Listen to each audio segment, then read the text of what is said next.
De um lado, a Câmara dos Deputados. Do outro, o Senado Federal.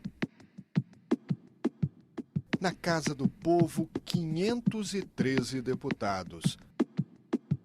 Na Casa da Federação, 81 senadores.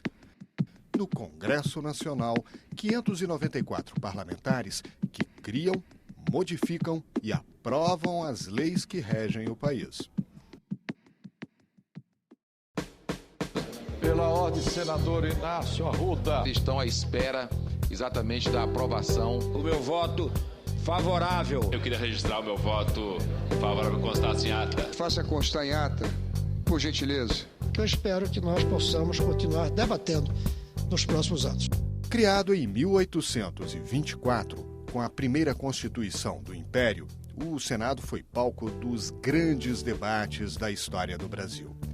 A abolição da escravatura, a construção de Brasília e a campanha pelas diretas já foram alguns dos capítulos que marcaram a atuação dos senadores nesses quase 190 anos. O Senado representa a Federação, por isso todos os estados e o Distrito Federal contam exatamente com o mesmo número de representantes, 3 senadores para cada unidade federativa. O mandato de um senador dura 8 anos, mas de 4 em 4 anos, os brasileiros vão às urnas para escolher 1 e 2 senadores alternadamente. Na última eleição, em 2010, foram eleitos 2 senadores por estado e pelo Distrito Federal. Em 2014, cada unidade da federação poderá eleger um novo senador. No processo legislativo, o Senado é conhecido como Casa Revisora. Os projetos de lei de iniciativa da Câmara, os de iniciativa popular e os propostos pelo Executivo começam sua tramitação pela Câmara dos Deputados.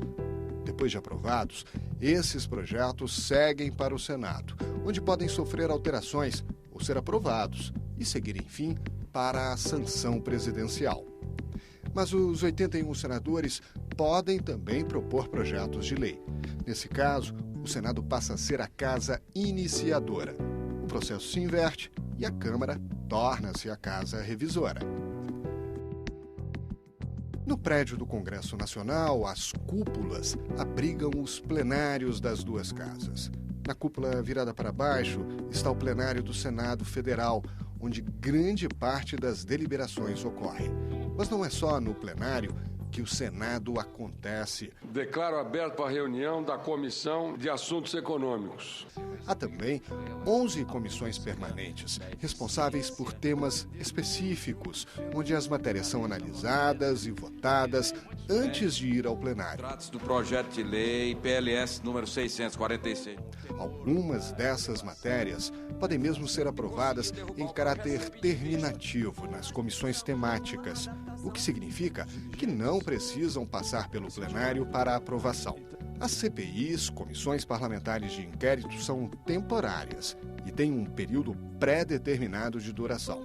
Elas são criadas para investigar denúncias específicas de irregularidades na ordem constitucional, econômica e social do país.